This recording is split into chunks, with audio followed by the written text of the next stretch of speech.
Good morning, everyone. I hope you can hear me well.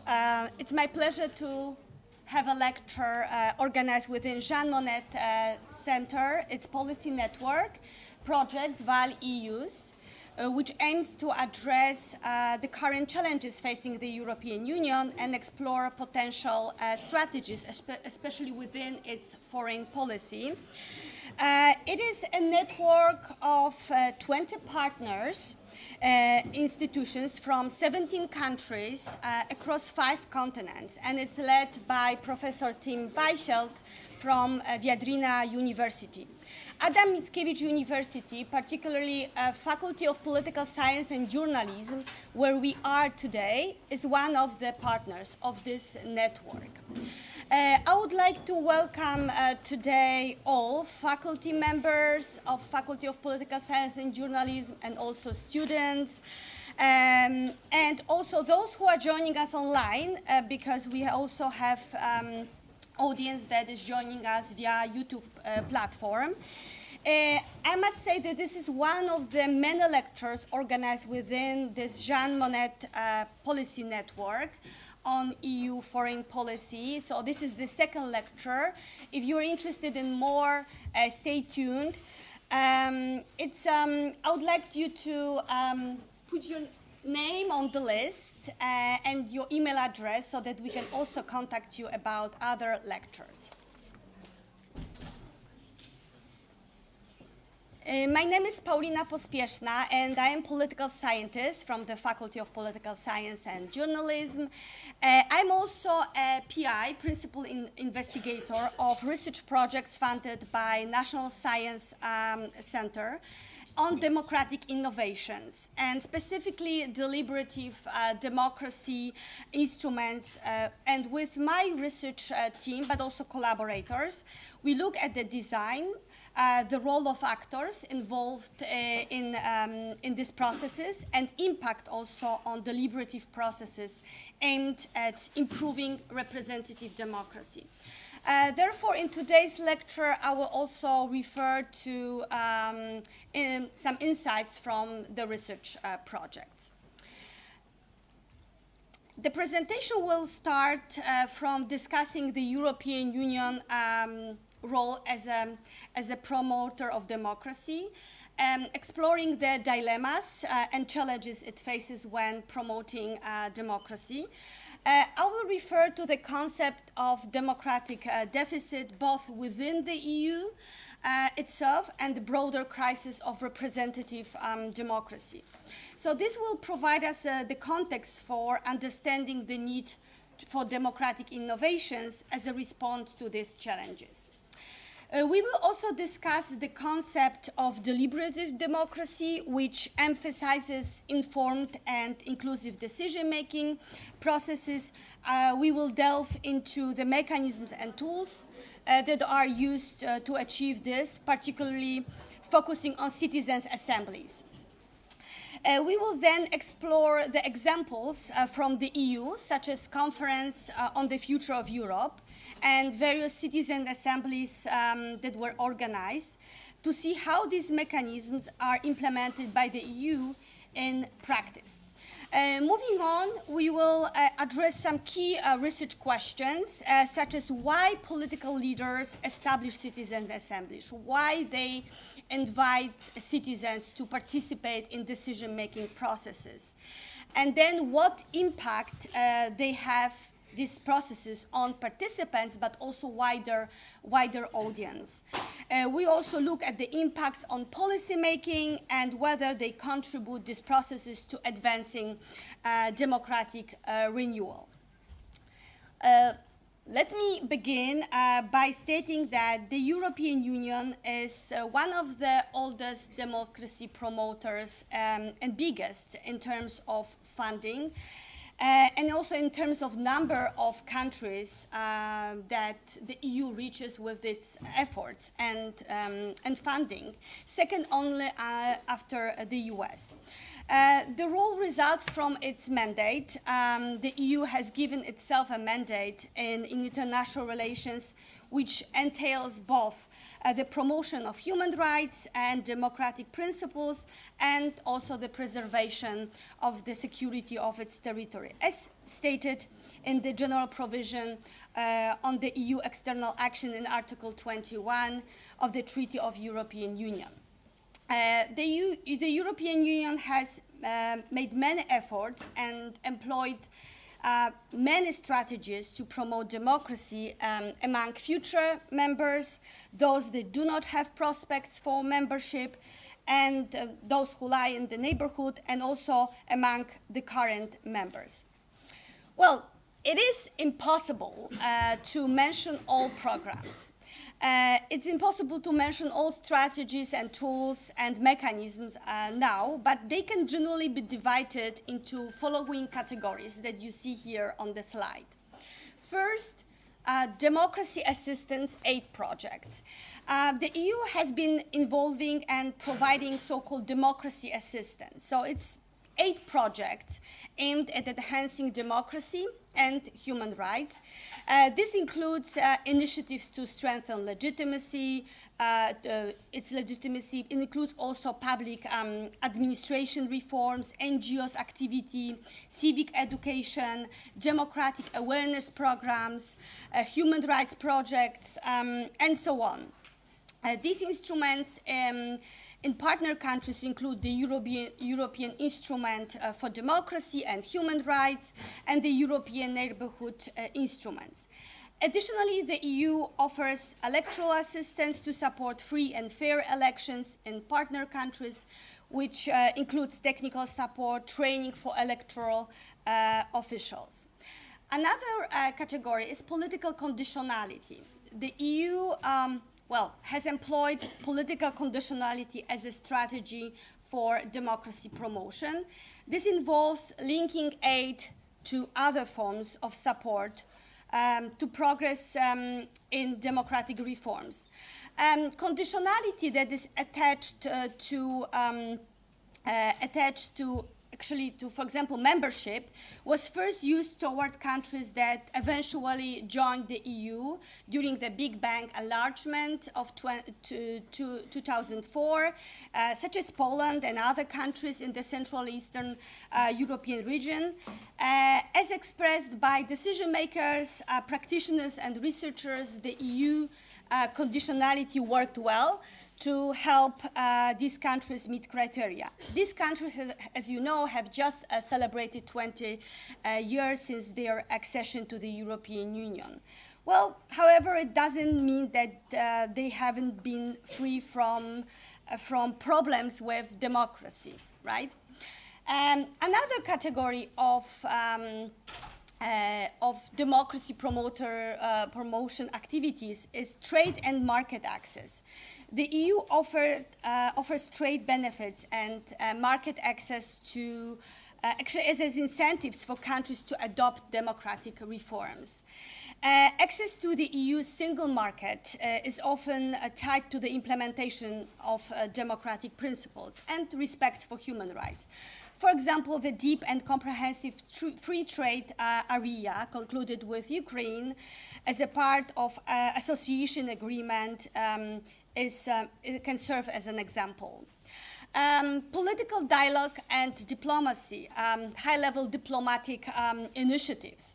The EU conducts high-level diplomatic initiatives to promote democracy. This includes political dialogues, regular consultations, joint statements, diplomatic pressure to address human rights violations, and thus promote democratic governance in partner countries. The EU may impose targeted sanctions, so may use also coercive, restrictive measures, such as asset freezes, travel bans on individuals and entities undermining democracy and human rights. And the EU's sanctions against the Belarusian regime imposed on these goals are among the oldest of this type. Democratic sanctions, right, against Belarus. The EU enacts these measures within its common foreign and security policy. So overall, EU's democracy promotion approach combines some positive incentives and conditional measures, reflecting its commitment to democracy promotion. It is evolving over years. This includes the integration of both bottom-up and top-down activities. But democracy promotion is a difficult task that faces many challenges in both the sending countries and recipient countries. And the EU has experienced a backlash against external democracy promotion, against its effort to promote democracy abroad, with recipient countries becoming increasingly resistant to external influences. And the backlash undermines the effectiveness of democracy promotion strategies. This backlash often comes from the states, from the governmental elites. Another thing is shrinking civic space within authoritarian regimes and also some democracies. So authoritarian regimes and even also some democracies are tightening restrictions on civic space, limiting the ability of civil society organizations and any grassroots initiatives to engage in democratic processes. As you might know, we are observing it right now in Georgia with the agent law that was passed by the Georgian parliament. The law requires non-governmental organizations and media outlets with more than 20% of their funding coming from outside Georgia to register as bodies pursuing the interest as a foreign power. This is a risk that would cost many NGOs, independent NGOs, freedoms, and media freedom is undermined, just like it happened in Russia with the introduction of a similar law in 2012, 2013. Another challenge, how to make democracy promotion more effective. There is a growing recognition of the need to enhance the effectiveness of democracy promotion efforts. Democracy promoters have made many mistakes. So this means that democracy promoters should include and take into account local ownership, tailoring its aid to local circumstances, understanding historical and cultural factors, prioritizing peace before establishing democratic institutions, especially in countries that were torn by conflict, by civil conflict. Partnering with civil society organizations, not imposing Western ideas regarding the establishment of institutions. Another challenge is EU limited leverage in candidate countries. The EU's leverage in candidate countries is limited, particularly in cases where the recipient has alternative sources of support or lacks dependence on EU aid. So achieving significant progress in democratic reforms, human rights, or governance in candidate countries is really a complex and long-term process. This poses challenges for implementing democracy promotion strategies, and the EU may struggle to influence meaningful reform. And this can be seen among future members, resulting in the opposite of the intended effect, known in the literature as a reverse conditionality. Not mentioning many other challenges of sustaining democracy in member states. While there is a focus on promoting democracy in external partner countries, it is important not to overlook the challenges that EU member states also face. Issues such as democratic backsliding, erosion of democratic norms, and threats to civic space in member states also need to be addressed within the EU itself. So to effectively promote democracy within its foreign policy framework, the EU needs to serve as an exemplar and also address the challenges within Europe. The EU as a regional organization is not free from its own internal problems. A well-known concept in political science literature, often referred to by experts and also expert scholars, is the democratic deficit. This term is used to describe shortcomings in the democratic legitimacy, but also accessibility, transparency, and accountability of the European Union. So the European Union decision-making processes can lack democratic legitimacy due to the indirect election of key institutions like the European Commission and the European Council. Citizens of the member states can feel disconnected from the decision-making processes, leading to concerns about representation and accountability. When it comes to legitimacy, critics argue that EU's supranational nature undermines the sovereignty of member states, raising questions about democratic legitimacy. Critics argue that EU decision-making lacks transparency. Well, many European citizens feel this deficit. There is a slow and complex decision-making processes, often behind closed doors, lead citizens to feel that they have no say in the process. This erodes public trust, right, in the EU's ability to address important issues and make decisions in the best interest of its citizens. Despite efforts to increase participation, there is a perception of limited citizens' influence over EU decision-making. EU also faces challenges when addressing the breaches of fundamental values by the EU member states. It has its mechanisms, but proved to be difficult to use, proved to be ineffective. Article 7 of the Treaty of European Union that establishes a mechanism to address these breaches. While it provides a framework for addressing democratic backsliding, challenges include complex decision-making, lack of enforcement mechanisms, and long timelines. These challenges highlight the need for the EU to address its own democratic deficit while promoting democracy abroad. Finally, many challenges within Europe, other than those that are related to its institutions, it's a rising rise of populism, increasing polarization, social polarization, various inequalities, and distrust in domestic institutions. This leads us to the broader phenomena that has been discussed by scholars, experts, and practitioners, commonly referred to as the crisis of representative democracy in mature democracies, but also observed in new democracies. So, we all know what representative democracy is. Representative democracy is a system of government in which citizens elect representatives.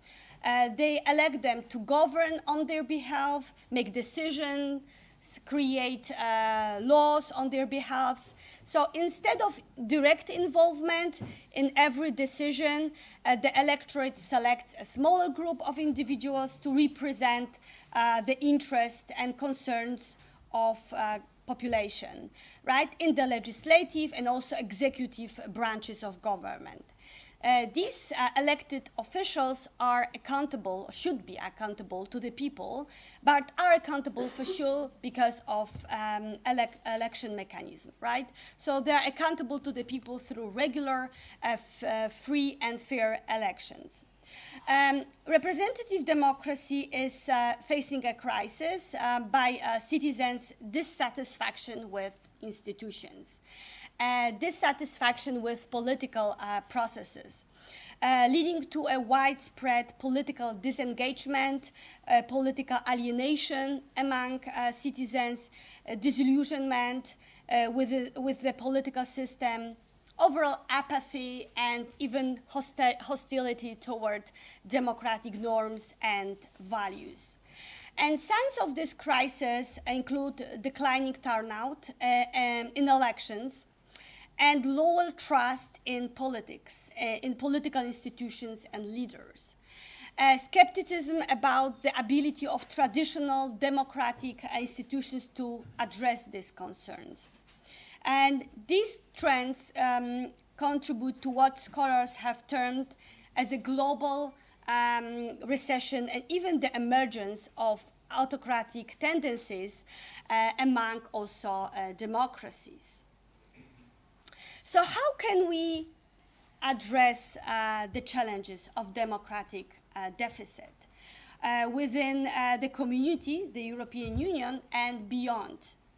The answer lies in shifting political decision-making from the elites to citizens themselves. But how? Well, there are some efforts, right? Citizen consultations. Well, this is, the format is simple. It allows citizens to participate. This is opportunity for citizens to have something to say. But the problem with citizens consultation is that it's usually self-selections. Those who want to participate in consultations, overall, those who want to participate.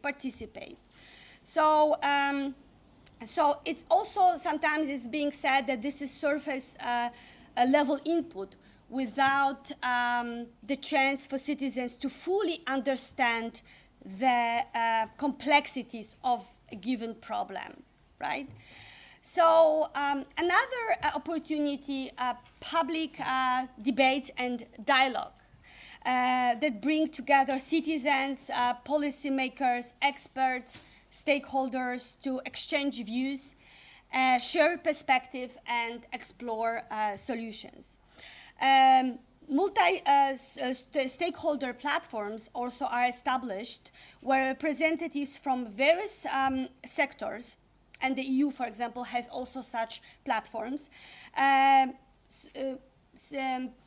people from various sectors, business, civil society, they can engage in dialogue and collaborative decision-making. Online platforms and consultations, they often utilize these digital tools for citizens to participate in discussion, provide feedback with policymakers. So as I said, EU is already taking steps in this direction through various initiatives and mechanisms. There has been a massive change with citizens having more opportunity to engage. Initiatives like the European Citizens Initiative, where citizens can propose legislation on matters where the EU has the competence to legislate, aims to bridge this gap. So these are some efforts. Through these initiatives, the EU aims to enhance democratic participation, legitimacy, and accountability by fostering this greater civic engagement in policy-making processes. But the question is it enough? Is it enough? Do we need something more?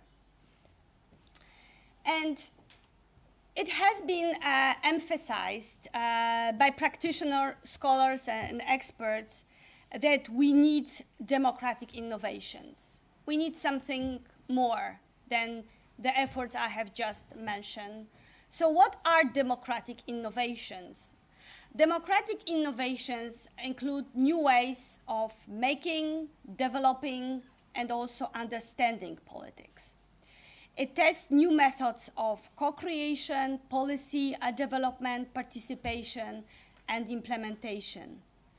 It means searching for methods for democratic renewal across various domains, including associations, business, and democratic institutions. So democratic innovations emphasize citizen participation and innovation as a key elements in addressing society's challenges, but also changes, right? We experience a lot of changes, and sometimes the mechanisms and tools that exist do not keep up with these changes. So the goal of democratic innovation is to keep up with these changes in the society. So by involving more voices, more perspectives, and resources to develop solutions that are driven by participation. And various participatory and deliberative procedures have been advocated and implemented to involve citizens in public affairs. And these include some deliberative processes that we will discuss today, like citizens' juries, citizens' panels, citizens' assemblies, deliberative polling, but also other democratic innovations. One of them is participatory budgeting.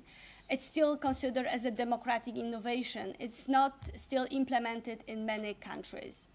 But also advisory councils, public hearings, lay members of professional review board participation. However, among these that I have just mentioned, mini publics, particularly citizens' assemblies, have gained significant attention. They are mechanisms used to advance deliberative democracy because it involves direct citizen engagement through deliberation and discussion. As you know, representative democracy rather relies on indirect participation, political participation, through elections of representatives, whereas deliberative democracy is about direct citizen engagement. But let me tell you a little bit more about deliberative democracy before we delve into discussing deliberative democracy instruments. What is deliberative democracy? Why it is being considered that deliberative democracy propositions can be the way to heal representative democracy. Actually, if we look at the Greek democracy, it's an example of the earliest use of this idea of deliberation.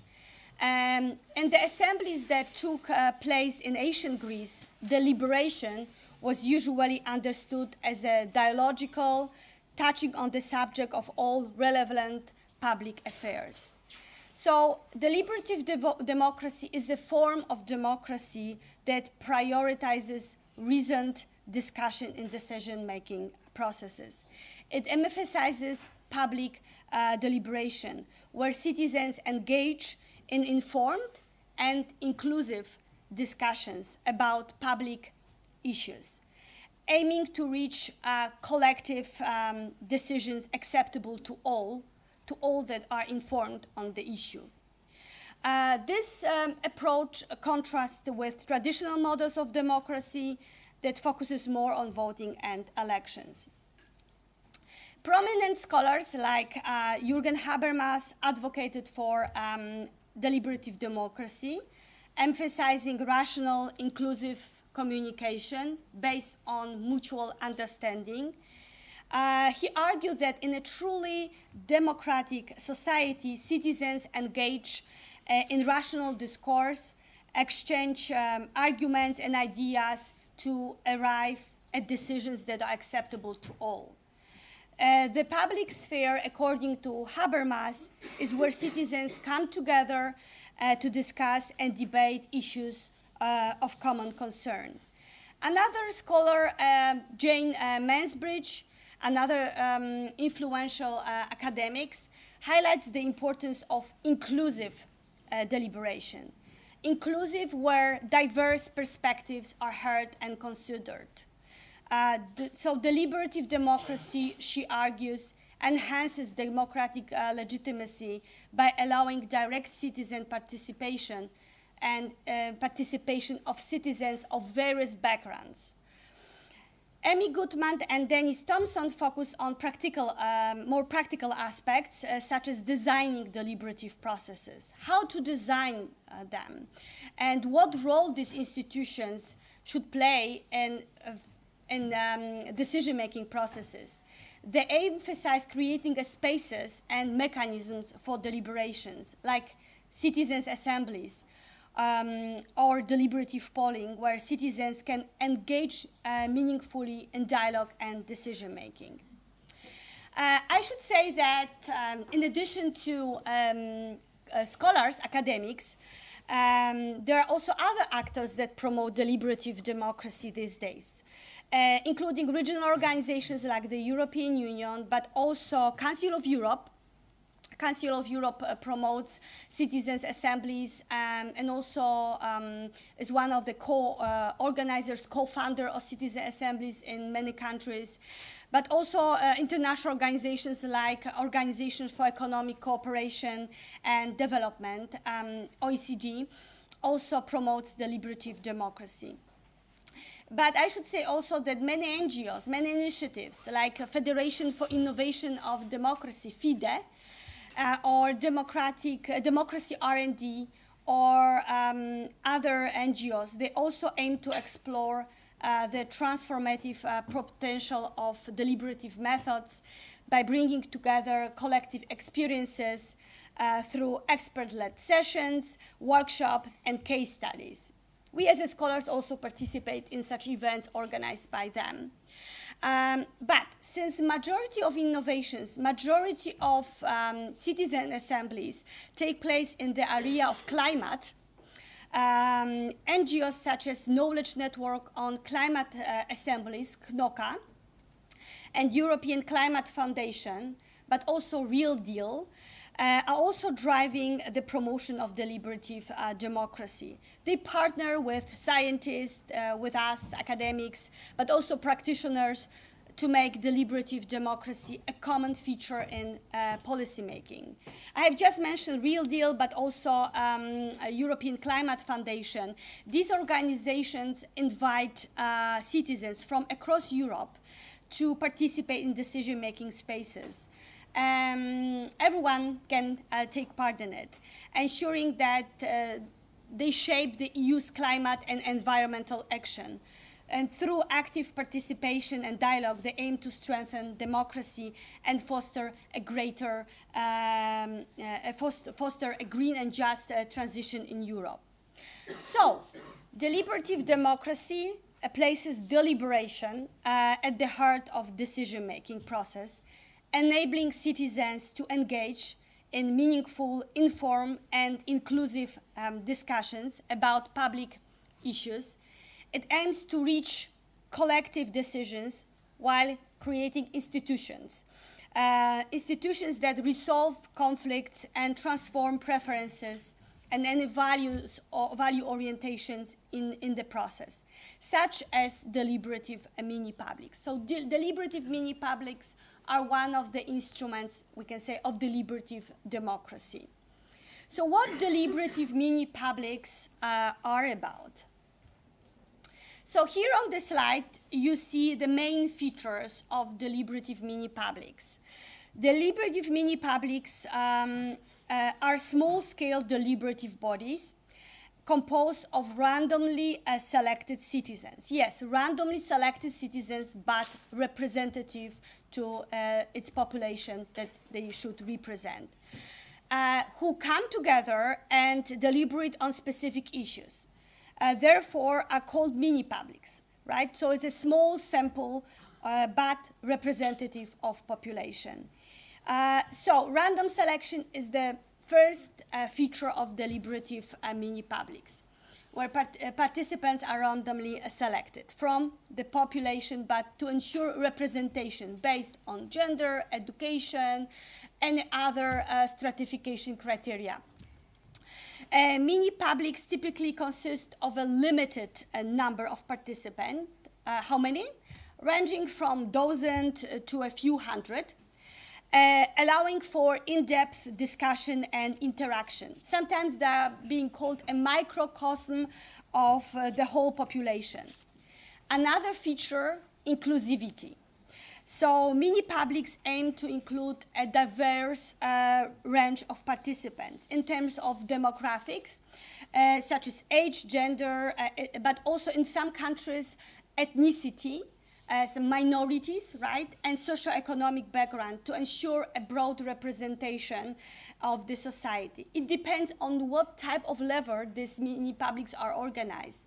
If it's at the local level, it should be sample of the local population. If at the national level, it should be sample of national population. So this is the third feature, right? Random selection, small size inclusivity. The next one, deliberative processes. The focus is on deliberation, on discussion, where participants engaged in reasoned discussion. They exchange arguments and consider different perspectives on the issue at hand, with people who might have a different way to solve the problem, right? But these discussions should be facilitated by trained facilitators that guide discussions to ensure that they may remain focused, that they are also respectful to each other, right? And they are productive in these discussions. There is no prior knowledge needed to participate in such forum. But participants are provided with balanced and relevant information about the issue under consideration to facilitate this informed discussion. So no prior knowledge is required. But there need to be expert testimony. So mini-publics often feature expert speakers. They could be experts coming from academia, experts who, for example, deal with climate, environmental issues, those who actually equip participants with the knowledge and provide expertise on the topics and answer questions from participants to enhance understanding, right? So what else? Consensus building.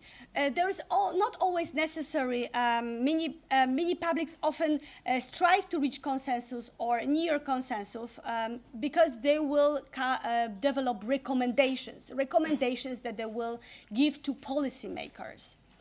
So the recommendations or outcomes of mini-publics are typically taken seriously by policymakers or authorities with aim to influence public policy decisions. Mini-publics are still of one day, I wanted to say that one-off event, or it's still not, in many cases, not a permanent body. Mini-publics are usually time-limited, with meetings held over a series of sessions or days to allow for discussion and deliberation. And finally, the process and outcomes of mini-publics are transparent and open, promoting accountability and trust. All information are revealed. A lot of information are on the website. There is often a media presence as well. So these are the characteristics of deliberative mini-publics. Please keep them in mind. There are many examples of deliberative mini-publics, deliberative bodies. Citizens' assemblies, citizens' juries, citizens' panels, deliberative polling, they're all referred to mini-publics because they have all those features that I have just mentioned, because they share these common characteristics. They are small, deliberative groups designed to represent a larger public. From all, the most common are citizen assemblies. You see this process, how they, the process and phases that citizens' assemblies are composed of. Citizen assemblies are usually larger, ranging from 50 to 200 people participating in such events, who meet over several days or weeks. They deliberate on complex issues, and they aim to reach this broad consensus and develop recommendations. They create democratic spaces for broadly representative groups of people to learn together, grapple this complexity, share what they have just learned from the expert, and talk in diverse groups to one another and find common ground and solution. From 2000, citizen assemblies have gained more attention from public authorities. A lot of local, regional, national authorities have organized these ad hoc meetings on specific issues, such as Canadian assemblies on electoral and the 3 Irish assemblies on constitutional issues, or more culturally sensitive issues like same-sex marriage or abortion. So citizens' assemblies and citizens' juries also compose on the same stages. So there is a first randomly selected citizens, then the next stage they learn, they get education from the experts, then they deliberate and they come up with the decisions. But citizens' juries are a little bit smaller groups, often consisting of 12 to 24 participants who meet over a shorter period of time, usually a few days, like juries in a court or law. They hear evidence from witnesses and experts before deliberating on reached decisions. Interesting deliberative democracy mechanism tool that was developed by one of the scholars, James Fishkin from Stanford University, is deliberative polling.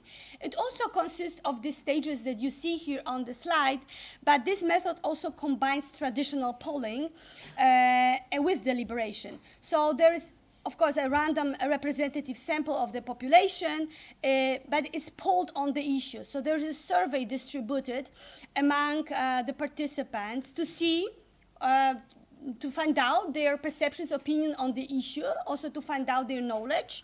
Then they get this knowledge, they get this education, and then they are invited to gather and to discuss this topic. And after deliberation, the participants are polled again to see how their opinions have changed. How they have changed if they get access to information, full information, right? Because sometimes we live in informational bubbles when you do not have access to participation. So unlike public consultations, these are the mechanisms that are more representative, are more inclusive, where also participants received balanced information, hear from the experts, learn from each other, and discuss and develop recommendations. So yes, at the heart of, let me a little bit delve into this random selection that might seem for some of you maybe even controversial. So at the heart of mini publics, like citizens' assemblies, is random selection. The process of recruitment for a citizen assembly usually consists of 3 stages. The first stage usually involves sending invitations to participate in the citizen assembly. So like the local authorities, if they choose to organize citizen assembly, they can send such invitation to your household. So because such invitations are sent through letters, house-to-house visits, or emails, individuals or households are selected by lot using electronic means. As registration is voluntary, citizens can choose to participate. So if you receive such a letter to your household, you can choose or not to participate, to respond to it. And you can register, right, on a special website, or if it's a phone or during a house-to-house visit. So creating a pool of potential participants. So what happened next? Once registration is complete, the second stage of random selection occurs. The goal here is to create demographically stratified assembly, as I mentioned, based on certain criteria, right? Age, gender, education, and so on. In some countries, also ethnic minorities, ethnic composition also matters. So composition of the group in terms of its democratic feature is important because it may have influence on the outcome of citizen assembly. As I said, it's very important to have a mini-public, microcosm of the population that is representative. This is why accuracy in random selection process, creating this representative group is important and is a top priority at this stage. And the final stage involves selecting the final panel from the composition using algorithms, right? So to make sure that we have enough, for example, women between 25 and 30 that is has a high education, you know, the composition that should resemble the composition of the local, regional, or national population. So citizens' assemblies utilize this form of stratified sampling to represent different demographic groups in proportion to their numbers in the wider population. As you can see here, 3 different citizen assemblies, one organized at the national level in Scotland, another at the local level, municipality level in Poznań, then also organized in Ireland. So another national level city assembly. You have a number of population, but also number of assembly size that was selected from the representative sample. So this is what truly matters. This random selection offers an attractive alternative mode of participation involving those who do not typically engage spontaneously. But I should say that the use of random selection in mini-publics actually also has an inspiration in Athenian tradition. And I should also say that thus proponents, advocates actually to substitute a random selection, and that given the failures of the electoral model of democracy, such as over-representation or of more advantaged citizens, there is a belief that deliberative assemblies composed of randomly selected people could counteract these tendencies, and they believe that this is the way to transform how contemporary representative system can look like. But this is probably more long-term future. Future. So, but equally important to random selection is educational phase. Right? So the second phase, so first time when the participants meet, they received education from the experts, and during which participants learn and receive educational materials from experts, stakeholders, and interest groups to understand the issue they should deliberate on. Whether it's biodiversity, whether it's sustainable transport, whether the other topics, right? As I said, there's no prior knowledge required to participate in such meetings, because this is the role of experts to equip participants with the knowledge. So then participants discuss, debate the issue in small groups, in plenary sessions, as I said, facilitated by neutral moderators. And through structured discussions and also voting processes, the Assembly formulates recommendations. And then the final report is drafted, summarizing the recommendations and the rationale behind them. And the final report and recommendations are publicly presented.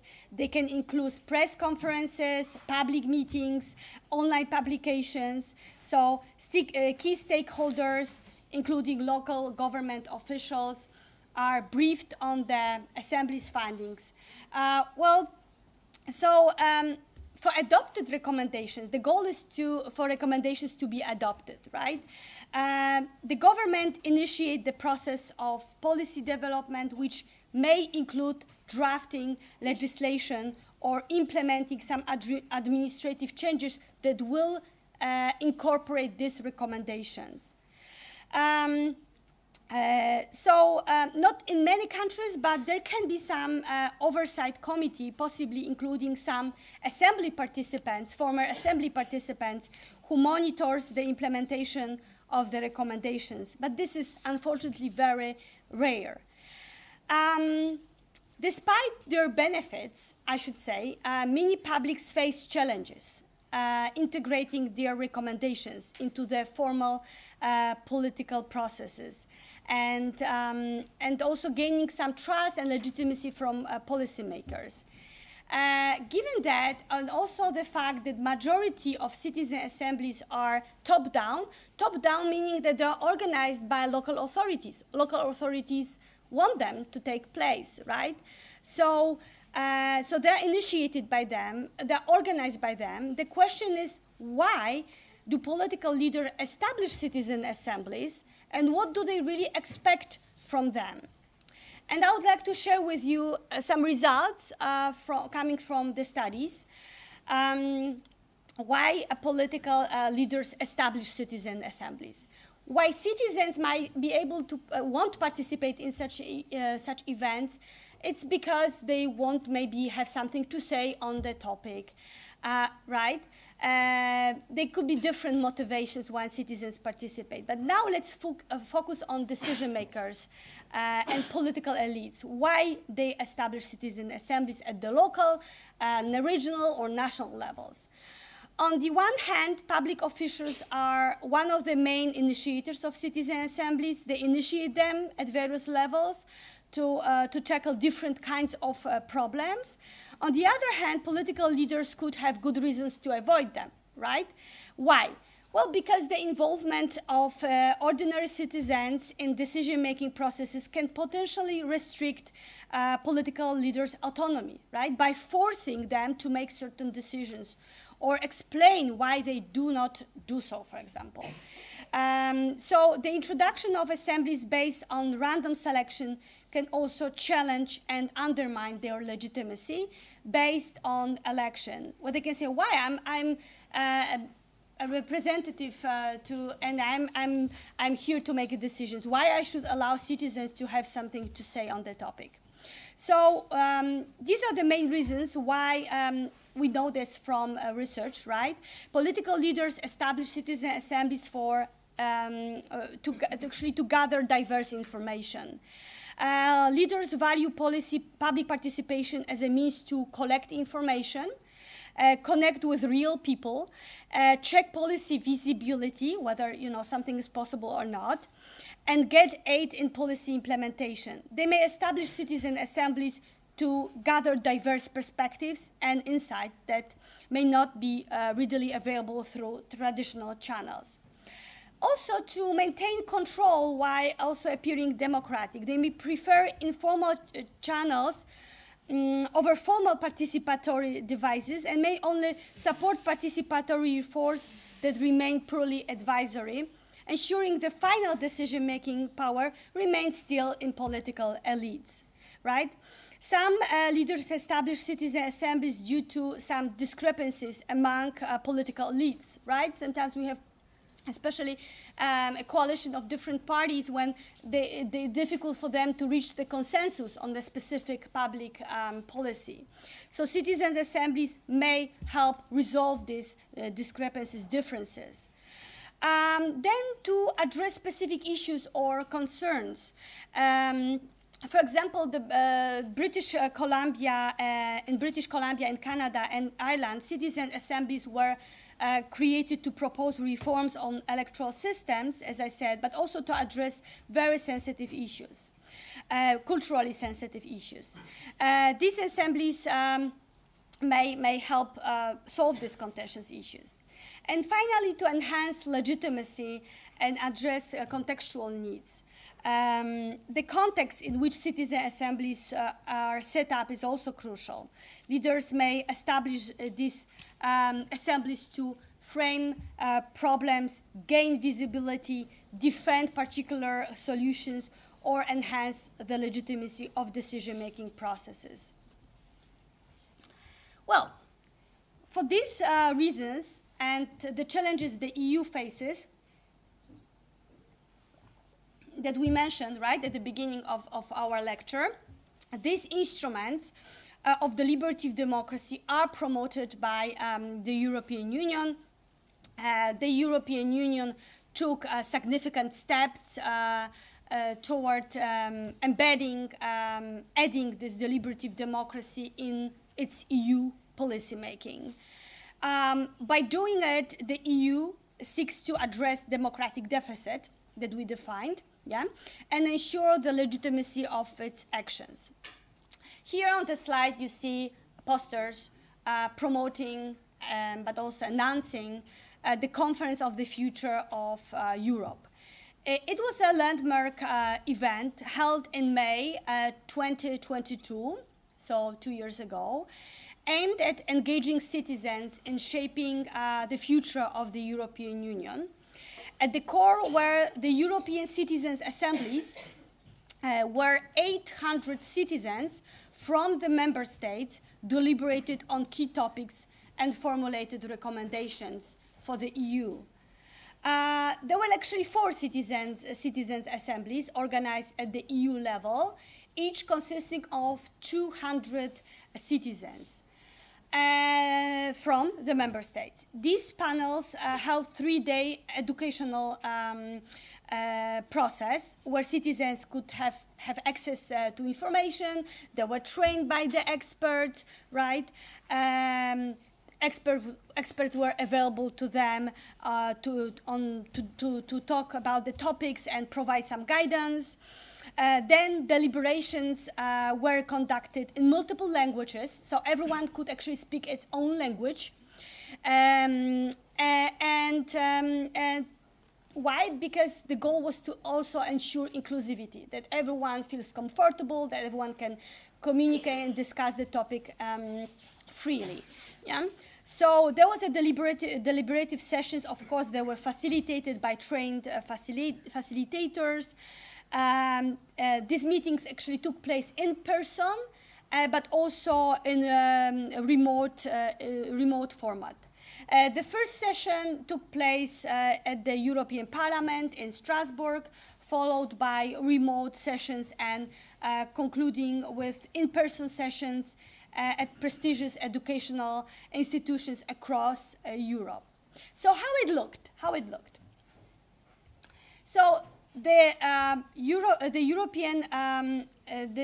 European Citizens' Assemblies consisted of randomly selected people based on criteria such as geographic origin, socioeconomic background, right, educational level, gender, age, to ensure representativeness. A third of each panel comprised young people, aged 16 to 25. So there was a goal to also increase participation of young people, reflecting EU commitment to intergenerational dialogue. The whole event was, as I said, divided into 4 citizens' assemblies, discussed on different topics. The first citizen assembly was on stronger economy, social justice, jobs, education, culture, sport, digital transformation. The second on EU democracy, values, rule of law, security. The third citizen assembly, within which participants, citizens coming from the member states, EU member states could deliberate on and make recommendations, was climate change, environment and health. And the fourth citizen assembly, EU in the world, migration, was devoted to migration issues. So the conference concluded with the publication of its final report, which included 49 official proposals and many recommendations.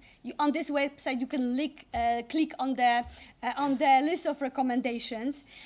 These proposals and measures are being actively pursued by the European Commission and other EU institutions to translate citizens' input into concrete actions, right? And since the conference on the future of Europe took place, the European Commission has adopted various proposals and actions in response to the citizens' recommendations, to respond to these recommendations that were developed within the citizen assemblies. For instance, in the areas of climate change and the environment, proposals such as the phase out of non-sustainable packaging and regulations on packaging waste have been adopted. So demonstrating concrete steps toward fulfilling citizens' aspirations. But also actions were taken by the EU in other areas, right? The areas that were discussed during the citizen assemblies, reflecting EU's commitment to addressing these concerns raised during the conference. So decision makers emphasize the importance of the Conference on the Future of Europe, as you can see here on the slides, highlighting its role in extending citizens' engagement beyond election and integrating citizens' panels into regular democratic processes at the EU level, as stated by President von der Leyen and also Vice President Dubravka-Šuica. So they underscored the value of bringing citizens into policy making, emphasizing trust building between citizens and institutions, and the European Commission's important role in introducing citizens' assemblies as a fundamental part of policy design.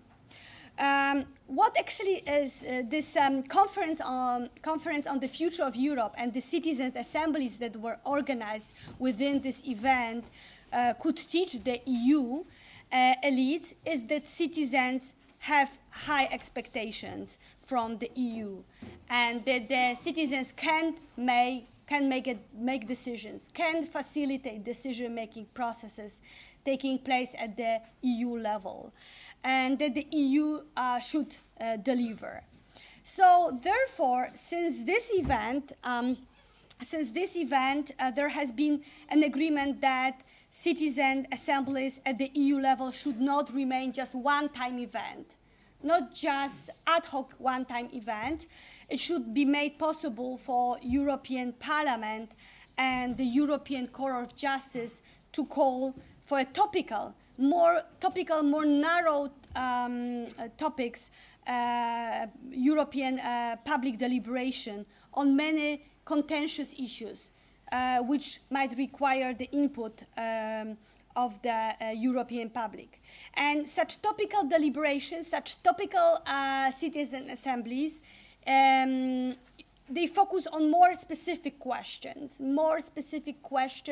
that is being asked, where participants should find the answer to this question. And here you can see that indeed, since then, 3 new generation of citizen assemblies have been organized, making recommendations ahead of certain key proposals. Initiatives on food waste, virtual worlds, and learning mobility abroad.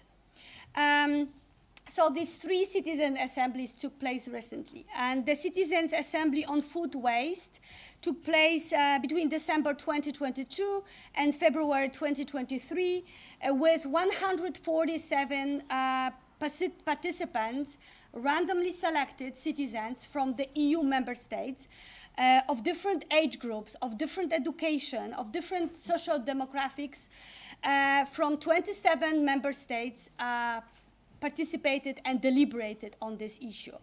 They worked on 23 recommendations. They developed 23 recommendations on reduced food waste along the food supply chain and in household, ahead of the Commission's proposal on the revision of food waste and textiles aspects of the EU Waste Framework Directive. So there was the first one that was organized after this big event, and which is more topical, more narrowed, right? A citizen assembly. Another one, the Citizens' Assembly on Virtual Awards, took place this year between February and April, with 140 participants again, from 27 member states. Citizens made recommendations on the values and actions needed to create attractive and also fair European virtual worlds. These recommendations support the Commission's work on virtual worlds and the future of Internet. And finally, the third one that also took place just recently on learning mobility, with 150 citizens who discussed and identified obstacles to learning mobility abroad. They work on updated learning mobility framework, which will be adopted in autumn this year, and how to expand learning opportunities abroad to everyone within the European Union. Right? The ideas put forward by the citizen turned into 21 recommendations aiming to facilitate the mobility of learners, educators, and staff from one country to another. There will be more citizen assemblies organized at the EU level. So if you are a citizen, and a lot of you here in the class are citizens of the EU member states, you might receive such invitation to your household to participate in such event.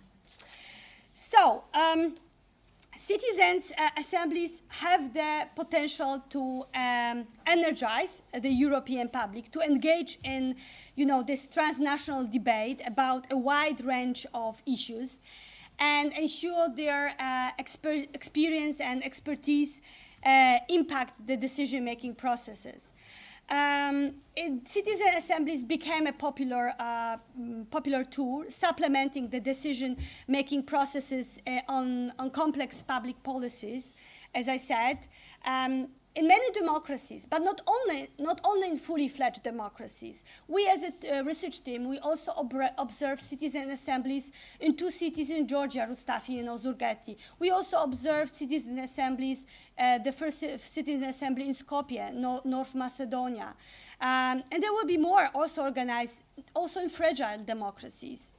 And most of them are climate-related assemblies, as I said, on topics like sustainable transportation, energy, unlike those that were organized at the EU level.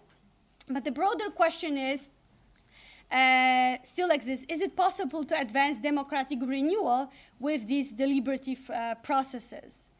And also another important question is, what role should citizen assemblies, should these deliberative instruments play within the political framework? In order to answer this question regarding if this is possible to advance democratic renewal by designing a legitimate and fair and deliberative process that would address these key elements of democratic deficits that we mentioned at the beginning of the lecture, Scholar has focused on, first, they focused on the quality of deliberation, design of these deliberation processes. They particularly look at this, but also other scholars looked at the impact of such interactions, of such deliberative democracy instruments, the impact on those who agree to participate, whether it changes the, for example, policy preferences, political efficacy, skills, trust, but also impact on the wider public and also impact on policy making. So this is how the researchers, scholars try to answer this question whether deliberative democracy instruments contribute to democratic renewal. So when it comes to the impact on participants, well, despite some variations in findings, overall we can say that the findings are quite optimistic, claiming that ordinary citizens are capable of high quality deliberation, that they can reach consensus, develop the recommendation, that the conclusions, that they can engage effectively. But also participation in citizen assemblies have significant influence on them. So citizen assemblies behave like a schools of democracy, where they can actually have impact on participants themselves, enhancing their civic education engagement. Participation in citizen assemblies foster dialogue and empathy building by exposing participants to a wide range of perspective and expertise. Sometimes, we do not have a chance to meet these other people who are not like-minded people, right? Who think differently than we are. And the citizen assemblies offer such opportunity for diverse population to meet and it actually also contributes to increase in political efficacy. Political efficacy is a phenomenon about what I think about my role as a citizen in the society, the belief in my own ability to understand and influence political affairs. Citizens' assemblies has a positive influence on political efficacy of those who participate in citizen assemblies. What else? Researchers including us, also find out that citizen assemblies are more appealing to those dissatisfied with political institutions, as it provides alternative means to counteract elite influence and address feelings of marginalization in decision-making processes. We have a lot of findings here that suggest that dissatisfaction with ruling political elites is the primary driver of support also of these deliberative mini-publics. The perception of being loser of representative democracy correlates with stronger support for mini-publics' deliberative processes. But also deliberative processes play a crucial role in counteracting polarization, disinformation, by encouraging open-minded discussion and, challenging these informational bubbles we live in, even among, like-minded participants. So we observe positive impact on participants. When it comes to the impact on public opinion and overall opinion of people about this type of processes, I would like to share with you results of this survey that Ipsos public opinion polling organization did for us in Poland. Poland since 2016 organized 13 citizen assemblies at the local level. In Poland, we had just 2 organized at the national level, but they were bottom-up. They were not with the national authorities' presence. So they were organized by NGOs. But those organized at the local level were top-down, organized by local authorities, city authorities. So since 2016, there's still not many that were organized in Poland, and we were curious to find out what Polish society thinks about different forms of political decision-making, just to see how they perceive these deliberative democracy instruments vis-a-vis other type of instruments. And here on the slides, you see the results of the survey, the question that we asked. As you could see, Polish society rates direct democracy the highest, and direct democracy instruments the highest, and referendum actually is scored really high. Traditional representative democracy, let me say that the answers could rate from 1 to 7, 1 meaning very poor assessment opinion on this type of decision making, and 7 very good. So what you see here, you see the means, right? The means. Decisions made by experts also garnered moderate support for this form of decision making, but randomly selected citizen making decisions actually received the lowest rating, suggesting slightly less trust in this approach. But these results are very similar to those studies conducted, for example, in Switzerland, where deliberative democracy instruments also arrived later. where mini publics also had one of the lowest levels of support among citizens. But it should be mentioned that the reason deliberative democracy instruments received lower ratings might be due to the lack of understanding yet, knowledge and familiarity, right, with this form of decision-making and co-decision in Poland, rather than simply less support for this model compared to other forms of political decision-making. In this survey, we also asked the experimental question. Maybe some of you even could answer it if Ipsos reached you. When actually we provided a definition what mini-public is. So let me read it. Please imagine that a group of 500 Polish citizens were randomly selected to reflect the demographics of Poland. This group included criteria such as gender, age, educational level, region, and occupation. This group was presented with an important topic for the country to decide upon. Over several meetings, they had the opportunity to hear from experts, NGOs, and public institutions, and then discuss and consider possible solutions. Finally, this group of 500 citizens made a decision regarding the best solution. In your opinion, could the decision of such a group be better or worse for the common good than in the Polish Sejm were to make them?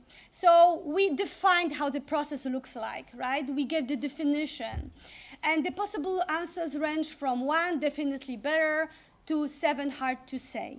So again, you can see here that there's a high skepticism, but probably maybe those who were not decided, or the 30% of respondents said that that's uncertain about this type of decision-making processes. Of course, again, we can explain this uncertainty, but as you see at the proportion of respondents expressing positive views, so if you combine definitely better with better, definitely better and better, then there's more citizens actually who are think that this is a positive tool than those expressing negative views. Finally, deliberative processes hold high hopes for impacting policies, right? Because this is what they were designed for, to support authorities with decision-making, right? Through greater civic participation, right? Through informed discussions and that citizens engaged in. If you look at the OECD report, Catching the Deliberative Wave, and existing research in deliberative democracy, there are some reasons to support some optimism that indeed deliberative democracy instruments like citizen assemblies have impact on policy making, right?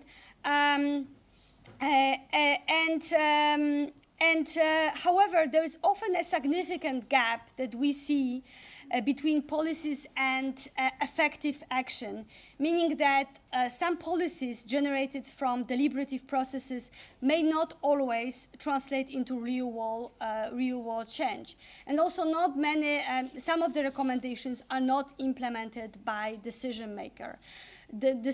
So there is a skepticism that, well, since majority initiatives are still one-off and only consultative because decision makers may choose, there is no binding mechanism, right? The decision maker can choose whether to implement or not to implement these recommendations. In Poland, actually, if given recommendation during citizen assembly received 80% of approval of participants when they vote, right, in the end, it means that citizens, there is a hope that local authorities will implement those recommendations, the promise coming from local authorities. How it looks in practice, we still do research about this with my research team. But we have to consider the thing that it's still too few people are touched on too few issues in a systematic way. So there is more recently, some activists and even some political leaders have called for institutionalization of citizen assemblies. So the idea to give this for a more central role in decision-making processes and to avoid, public leaders' tendency to cherry-pick issues and recommendations. So more integrating these processes, so moving on beyond one-off initiatives dependent on political will. And indeed, I'm not going to actually go into the details, but indeed, there are many examples across EU and overall OECD member countries where deliberation is being structurally integrated in public decision-making processes and democratic institutions at all levels of government. OECD lists 8 examples how they can be institutionalized. These models are similar in the way that all create the opportunity for everyday people to provide contribution to addressing complex issues. These models ensure that broadly, randomly selected representative groups reflect the diversity of society that has access to breadth and depth of information and time for deliberation. Those that you see here on the slide taken from OECD report shows the examples of institutionalizing citizen assemblies in many countries, at the local and national level. In Belgium, France, Australia, Canada, US, we see the examples of institutionalizing deliberative democracy processes. These 8 models that you see here are distinct in the way that they are connected to various representative democracy institutions. Some of them are connected to parliament. Some of them are linked to council. Some of them to planning authorities. They have diverse mandates given to them. It could be just agenda setting. It could be providing policy recommendations. It could be monitoring or providing ongoing informed input on policy issues. They can be initiated by various actors because it could be also citizens themselves that initiate them. It could be members of parliament. It could be councillors, and they're also used at the range levels of government. Here on the slide, you can, for example, see how it's being institutionalized in Paris. Right? This is since 2021, there is a permanent citizen assembly that actually can bring 100 residents of Paris, age 16 and over. They are drawn by lot, where they can actually deliberate on important issues. But they have even more powers. They can draft local drafts. They can also set topics for Paris participatory budgeting, and so on. So there are some efforts to institutionalize these efforts. And I should say, and that also at the EU level, we are concluding at the EU level, there are also efforts to institutionalize citizen assemblies. I today presented to you 3 citizen assemblies that were organized at the EU level, but there are some efforts after these successes that took place that to institutionalize deliberative processes. And such project is Democratic Odyssey team led by European University Institute in Florence, specifically Professor Calypso, has developed module framework approached in cooperation with academics. We also participate in these meetings, and also many NGOs that are promoting deliberative processes. Within this module framework, the idea is to institutionalize European People's Assembly. So stay tuned, there will be such a permanent body that will be at the EU level. All right. So there is a belief that the potential solution to the democratic deficit may lie in the inclusion of deliberative democracy instruments. in decision-making process, but more work is needed, right? And to make a process actually really efficient and actually to make this process healing representative democracy, there should be more steps taken, right? They should be better education, the design of these processes should be very careful, there should be media presence, and there also should be policymakers that should also implement these recommendations and decisions that are made through these processes, and that should be taken seriously and incorporated into policy discussions and actions. All right. Thank you very much for your participation. Thank you very much. I'm open to your questions if you might have any. It's a Q&A session right now.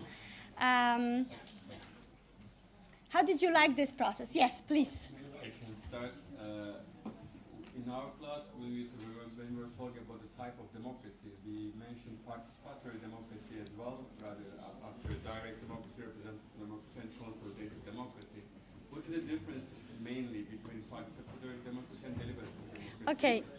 And one more I can ask, do you think that we can have some criticism on this subject for funding, manipulation of 80 people, like lower amount of people is easier than manipulating whole communities? Or oppositions can be stigmatized by these local authorities? Mm-hmm. Okay, thank you very much for this question. There were two questions from the audience. One question was about what's the difference between participatory democracy and deliberative democracy.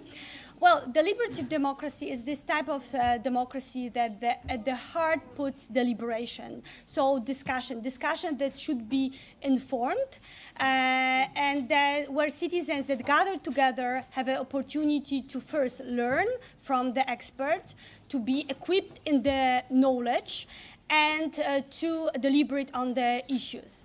And the very important here is that those who participate, like in participatory democracy, that also emphasizes civic participation, civic engagement, is that there is no emphasis on deliberation, right? Those who take part, for example, in consultations, which citizens consultation is one of the mechanisms of participatory democracy, are very often those self-selected citizens who often have pro-knowledge on the topic, very firm stance on the topic, and there is no chance, just this person often when participates in consultations expresses an opinion, but doesn't engage in deliberation with the others, where they can hear other voices, but also when its opinions are a little bit changed because of education and expert input that took place during this deliberation process. So this is the major difference. Emphasis on inclusivity, so there's diverse groups that participate, not only those who want to participate. If you look at the research, there's a profile of those who usually participate. But here, the idea is to have people of diverse social democratic background to participate. And there are many incentives for them to participate. Financial is also one of them. They receive remuneration for participating in such events. And the second question was about Criticism of the organization as it's about the size of this, mainly about the design. The question also about the design, why the design looks like that there is, when we look at the citizen assemblies, the size is from 50 to 150, right? It's a small group of people, indeed. But the most important, that is a representative group. So representative based on this social demographics, right? Age, education, could be people from different minority groups. We also look at the citizen assemblies taking place in countries where this linguistic diversities also are important, right? So how normally these people do not have a chance to meet right? Even during, for example, consultations, city assemblies give this opportunity for these diverse people to meet, and this diversity, inclusivity, this is something that matters. So even if you have 100 people, it's still a representative sample, right? So it's a representative, and it's to the greater population. Just like you are having a survey, when you actually have a representative survey, you also hope that it's a representative in the sense that even if you get 1,000 surveys based on population, that you can generalize, right? You can generalize on the issue. So that's why random selection is very important, and accuracy of random selection and all algorithms that are being used here are very important to make sure that even though there's 150 people, 100 people, that's still representative sample. We can say that this is a mini, like James Fishkin from Stanford University said that when organized deliberative polling, right, we have America in one room, even though there was 100 people, right? Because it was people that represented different backgrounds. Mm-hmm.